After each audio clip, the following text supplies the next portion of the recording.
Ladies and gentlemen, they'll look you in the eye and tell you why it can't be done. They'll smile while they do it too, because you chasing a dream exposes the fact that they abandoned theirs. That's the truth. You stepping forward with courage reminds them of how long they've been standing still. So what do? They warn you. They mask fear as wisdom, and they call it love. They'll say it's too dangerous, too difficult, too far-fetched.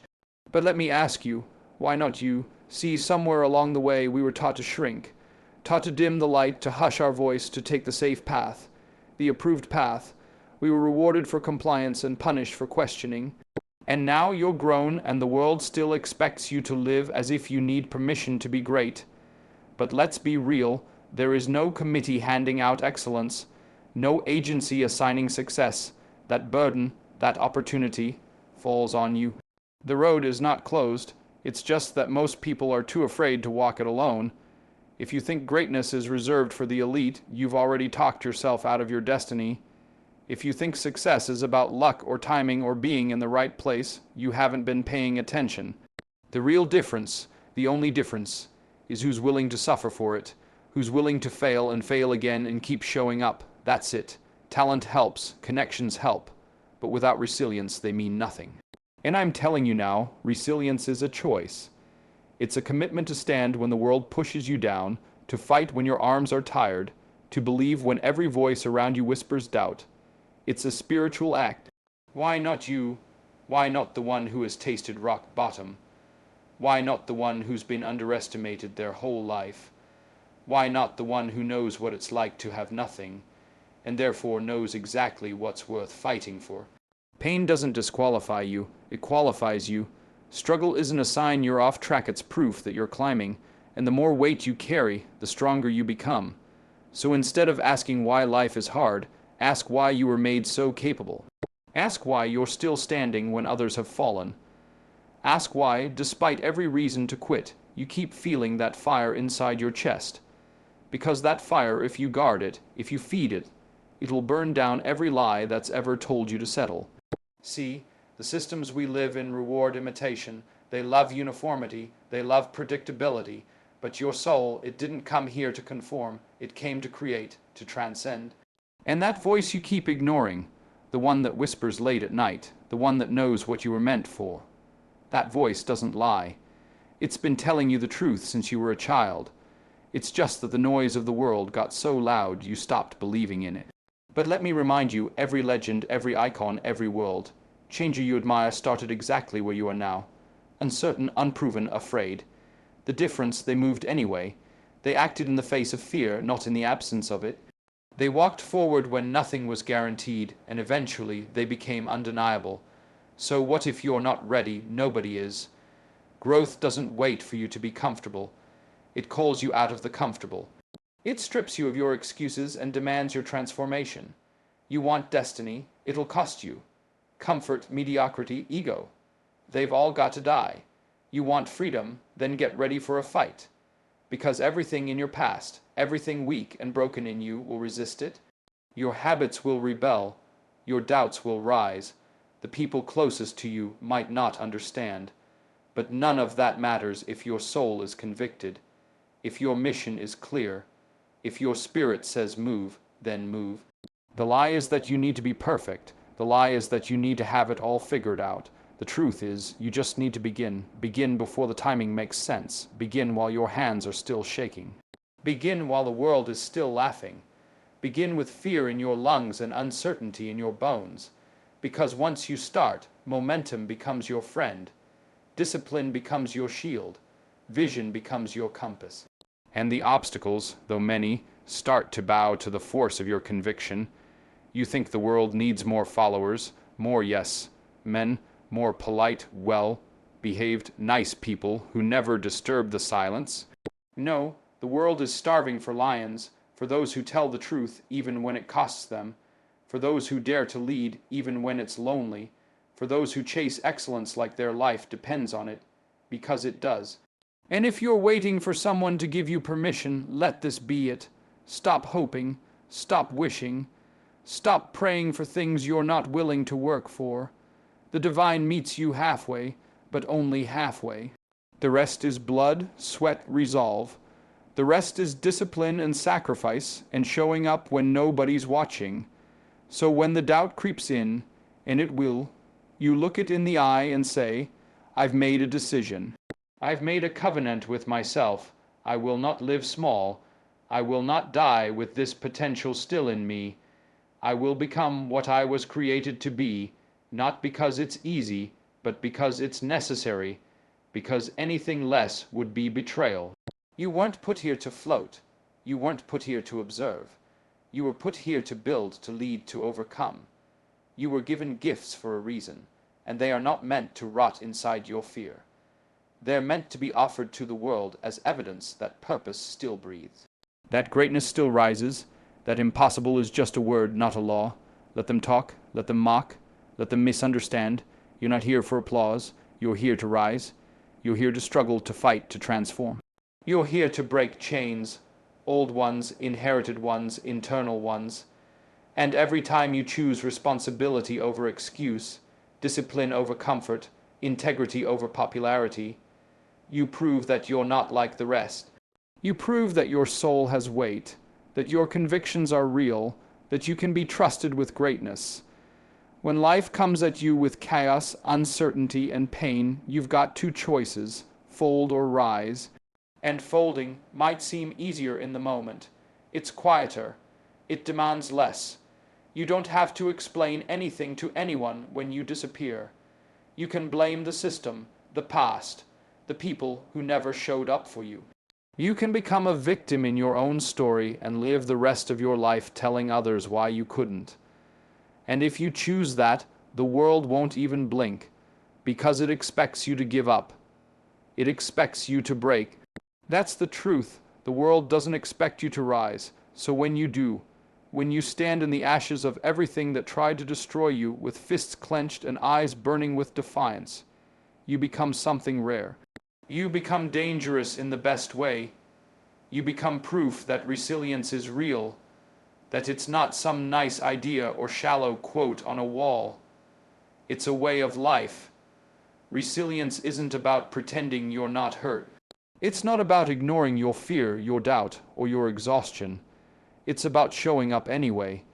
It's about getting back up when everything inside you says stay down. It's about staring into the eyes of failure, not with fear, but with familiarity. Because you've met it before, and every time it knocked you down, you learned something. You adapted. You sharpened. You didn't quit. So now, when life swings again, you don't flinch. You absorb the hit. You process the lesson, and you keep moving forward. That's the rhythm of the resilient. They're not faster, smarter, or stronger than everyone else. They just refuse to stop. There's no growth without resistance. Think about it. A muscle doesn't grow without being torn. A diamond isn't formed without pressure. A soul doesn't evolve without adversity. We want the glory without the grind. We want the transformation without the tension. But that's not how reality works. Growth costs pain. It costs time. It costs the parts of yourself that used to feel comfortable. Resilience is the decision to pay that price daily. It's not a one-time act of bravery. It's a lifelong contract with discomfort. It says, I will keep becoming, no matter how many times I fall apart. You've got to stop believing that the people who make it are somehow different from you. They're not. They were just willing to go deeper, to push further. They didn't let failure define them. They let it refine them. That's a mindset you have to choose. You've got to decide that nothing outside of you is stronger than what lives within you. Not rejection, not loss, not betrayal, not even your own mistakes. You've got to decide that your destiny matters more than your pride, that the call on your life is worth more than your comfort. Because if you don't make that decision, life will make it for you. And it will hand you a life that's safe, small, and forgettable. Resilience means you keep going even when no one claps, even when the finish line isn't in sight, even when the people you counted on walk away. That's where it's forged, in silence, in solitude, in sacrifice. It's forged in those moments when the rest of the world is sleeping and you're still grinding, when you're drained but still focused, when you have nothing left but you dig anyway. That's where you separate yourself. That's where you become undeniable, not through talent alone, not through charm or luck, but through grit, through your ability to endure and still rise with purpose. People talk about rock bottom like it's the end, but it's not. It's the beginning. It's the place where every illusion about who you thought you were dies, where your excuses lose their power, where you're stripped of the image, the reputation, the safety nets, and what's left is just you. Raw, real, and in that space, you can either crumble or create. You can either let the weight crush you, or you can use it to build the strongest version of yourself you've ever known. And that choice, that moment of clarity in the midst of the pain, that's where resilience is born. Not when things are easy, but when everything falls apart and you decide to build anyway. There's a part of you that's stronger than your circumstances. It's not emotional. It's not about motivation or inspiration. It's deeper than that. It's your will. Your will is sacred. Your will is the part of you that doesn't care about the odds. It doesn't need validation. It doesn't care who's watching. When everything else fails, your will remains. And if you learn how to train it, how to discipline it, how to weaponize it against everything that seeks to limit you, you become unstoppable, because will doesn't break. It bends, it adjusts, it burns, but it never folds.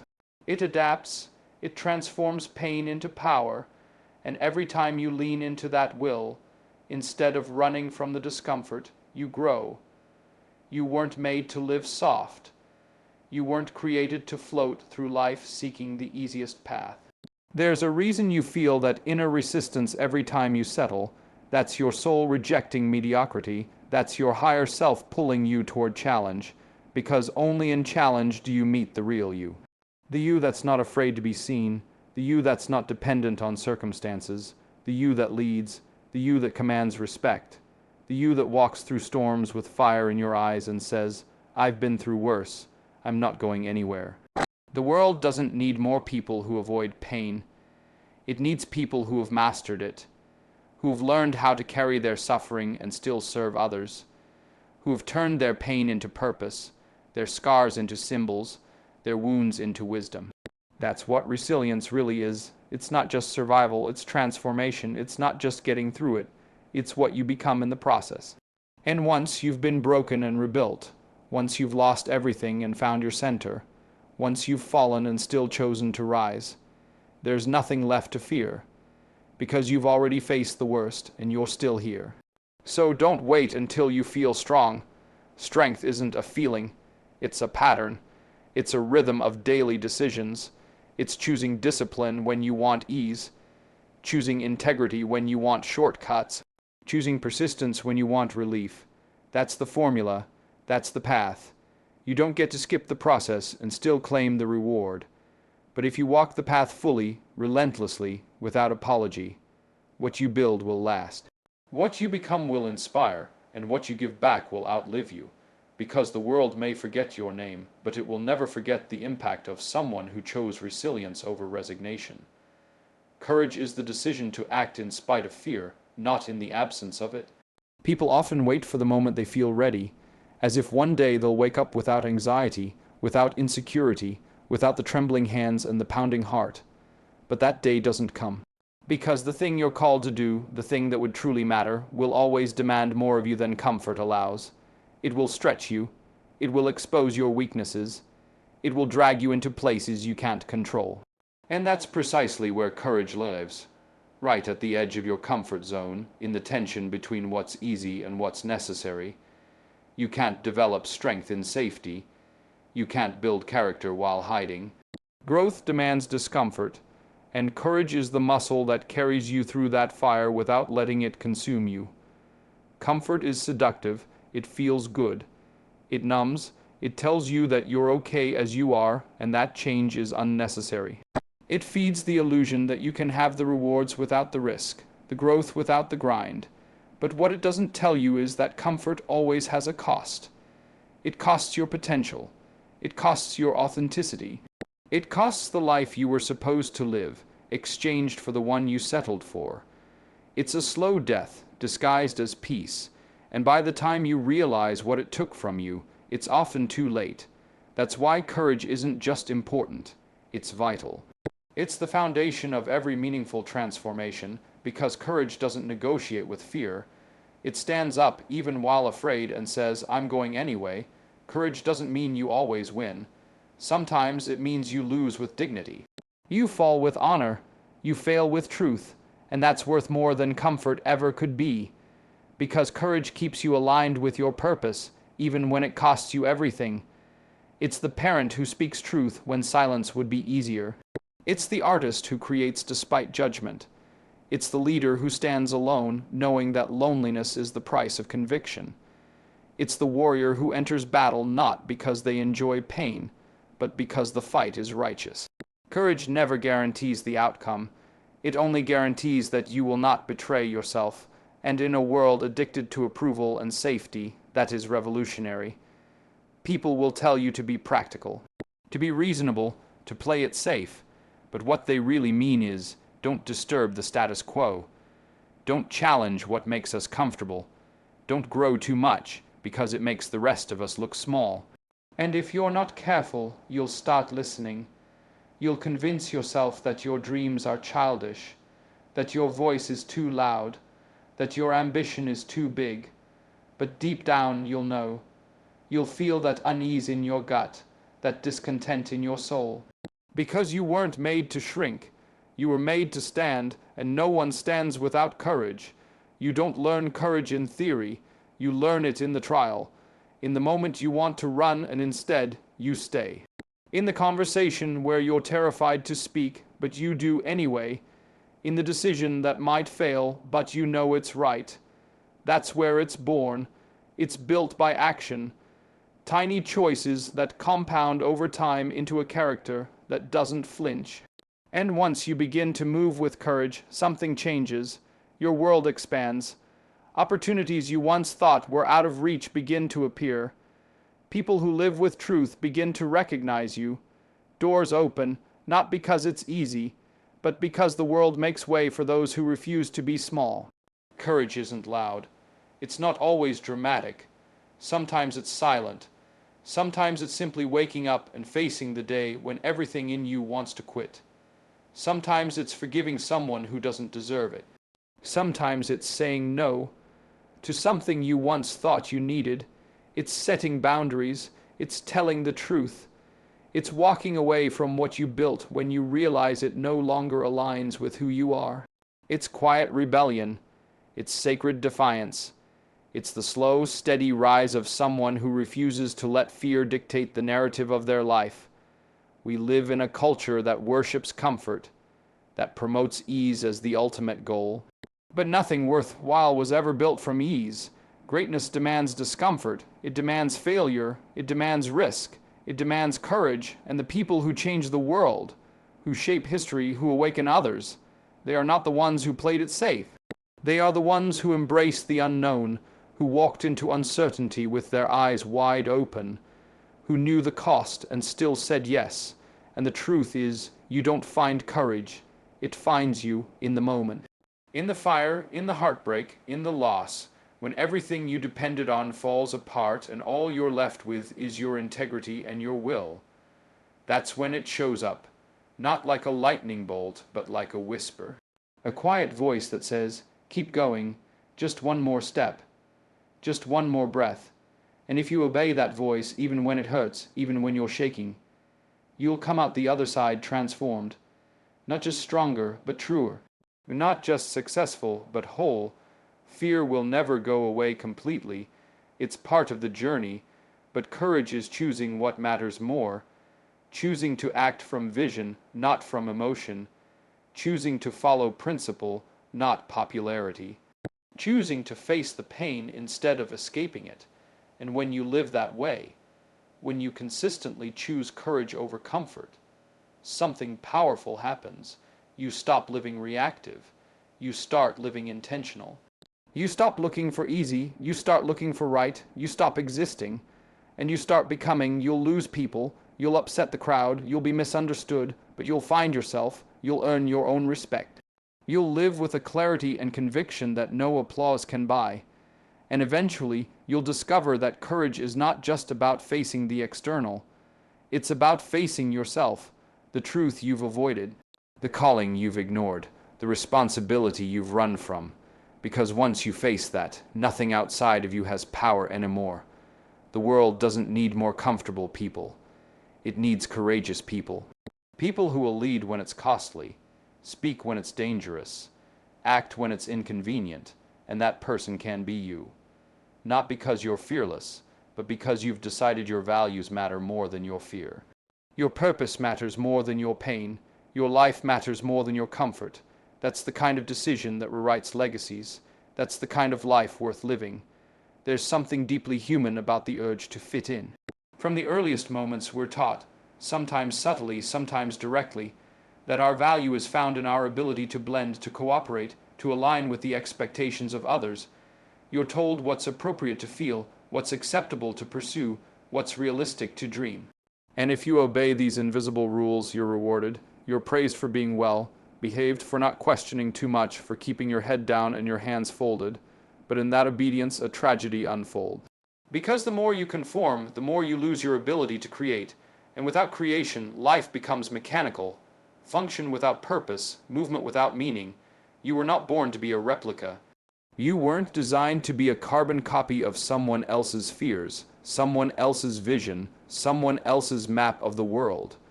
Your mind is not a container for programming. It's an engine for innovation. Your soul didn't arrive here to mimic.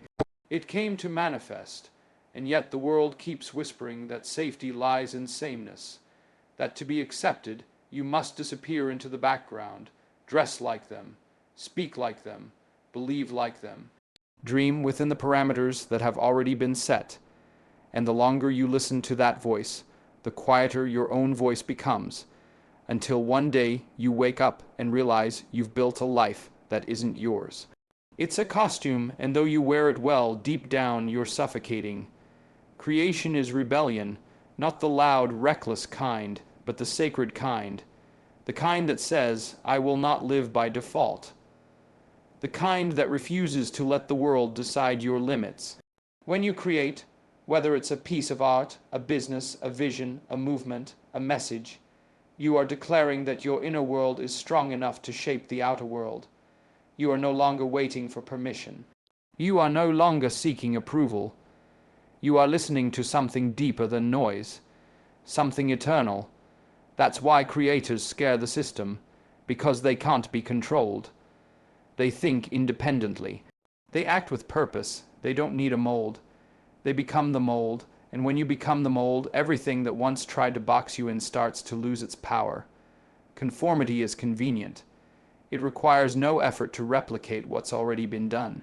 But convenience is the enemy of depth, and depth is where greatness is born. Anyone can imitate, but few dare to invent, because to invent is to risk failure.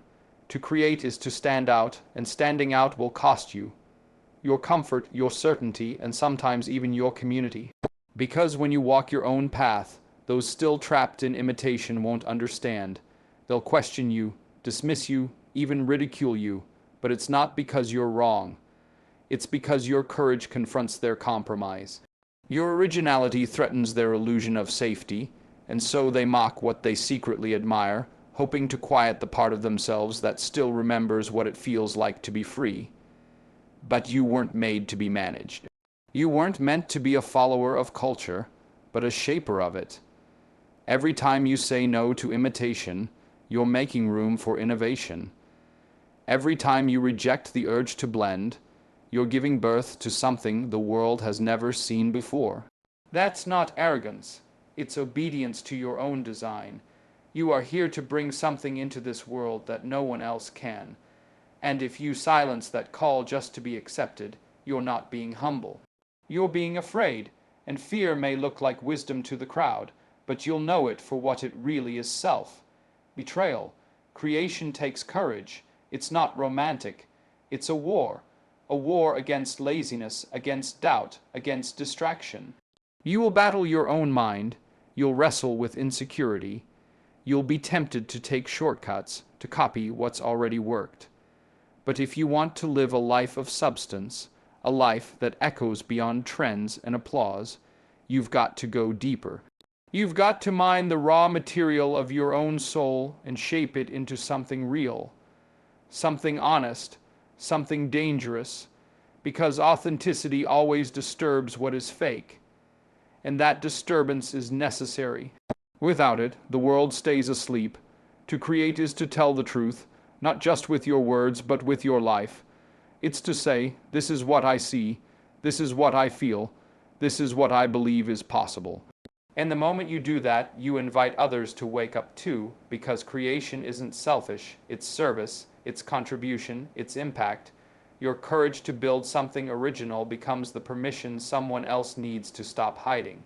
Your boldness becomes their roadmap. Your voice becomes their awakening. That's how revolutions begin, not with masses, but with one person who refused to conform. So look around. Ask yourself, am I living someone else's dream? Am I following a blueprint that was handed to me without question? Have I traded authenticity for acceptance? And if the answer is yes, then now is the time to disrupt it. Not with resentment, but with clarity. Not with rage, but with resolve, because change doesn't begin in noise. It begins in decisions, and the decision to create rather than conform is the first step toward liberation. You don't need to burn everything down. You just need to stop shrinking, stop apologizing for your insight, your intuition, your individuality. Stop diluting your vision to make it more palatable. You are not here to be liked. You are here to lead. Creation isn't only about producing, it's about being. Being who you actually are, not who you've been told to be. Being your full self, not a curated version. Being willing to evolve in public, to build in real time, to fail and rise again and still believe. That's creation, and it will terrify those who have built their identities on stability. But let them be uncomfortable. You owe them no explanation. Your existence alone is a revolution if you live it fully.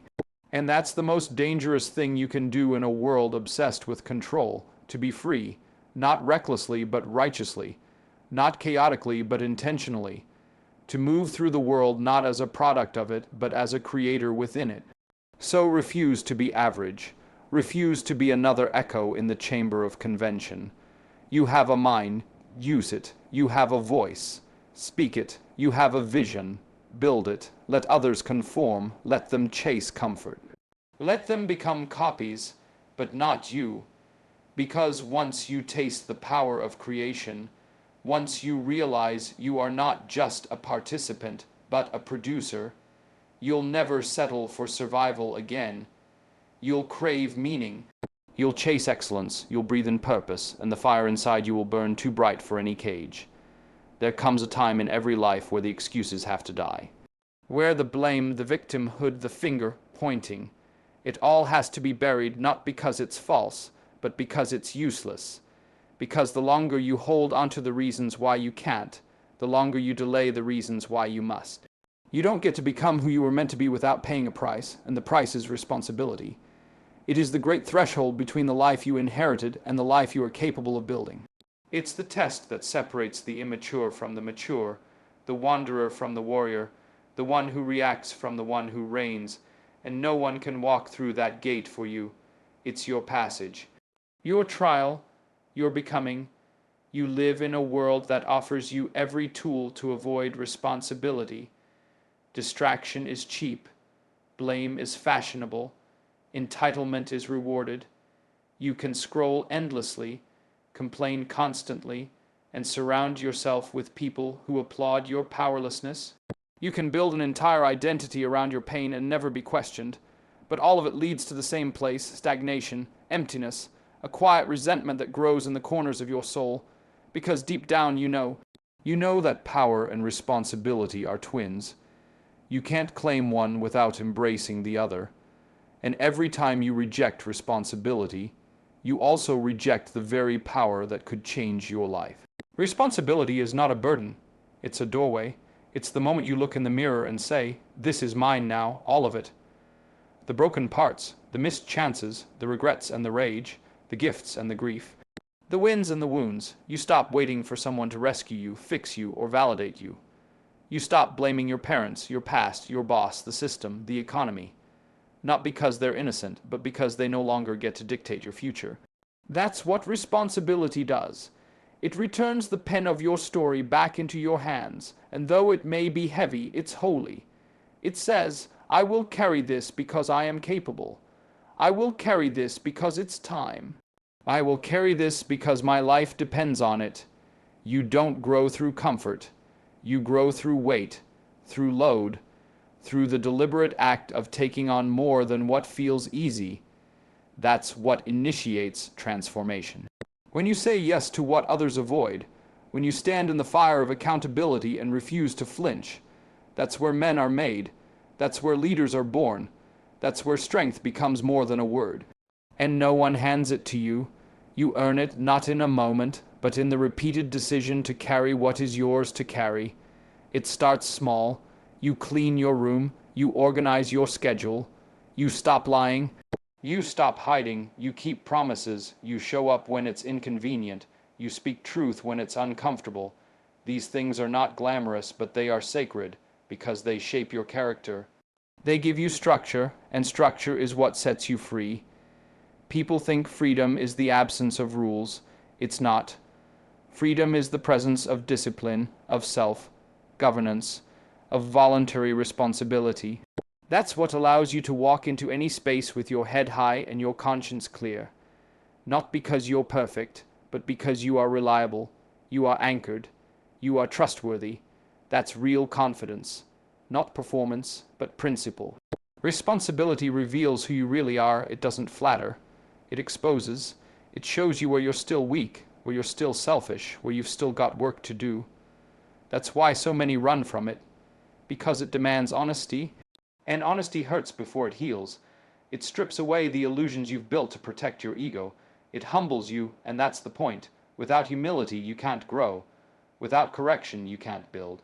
Responsibility is the teacher you didn't know you needed. It doesn't lecture. It demands, and what it demands is your evolution. When you take ownership, something powerful happens. The same situation that once oppressed you becomes the arena where you develop your strength. The chaos that overwhelmed you becomes the material through which you shape order. The hurt that haunted you becomes the fuel for your healing. Responsibility turns suffering into purpose. It redeems pain. Because now it's not just something that happened to you. It's something you've decided to respond to. And in that response you rise. You stop being a character in someone else's script. You become the author. People will misunderstand. They'll say you're taking too much on. They'll accuse you of being controlling or intense. But that's only because they've grown comfortable in passivity. And your decision to take responsibility exposes their refusal to. But don't let their discomfort dilute your mission. You're not here to blend in. You're here to become. And becoming requires weight. It requires challenge. It requires the willingness to suffer with purpose. That's what responsibility is, not just doing more, but becoming more. The culture will tell you to chase happiness, but happiness is a byproduct, not a pursuit. What you want is meaning, depth, integrity. A life that means something even when it's hard. And meaning is only found on the other side of responsibility. When you take care of what's yours. When you stop pretending that freedom is found in doing less. When you stop craving escape and start craving excellence. That's when the game changes. That's when your days start to matter. That's when your eyes start to shine. Because now you're living with intention. Now you're building something real. It's not about being perfect. You'll still fail, you'll still fall, but you'll fail forward. You'll fall with honor. Because now you're engaged. You're not watching life from the sidelines. You're in the ring. And that's where the blood, the sweat, and the sacred work happens. That's where men and women become worthy of the breath they've been given, not by chance, but by choice.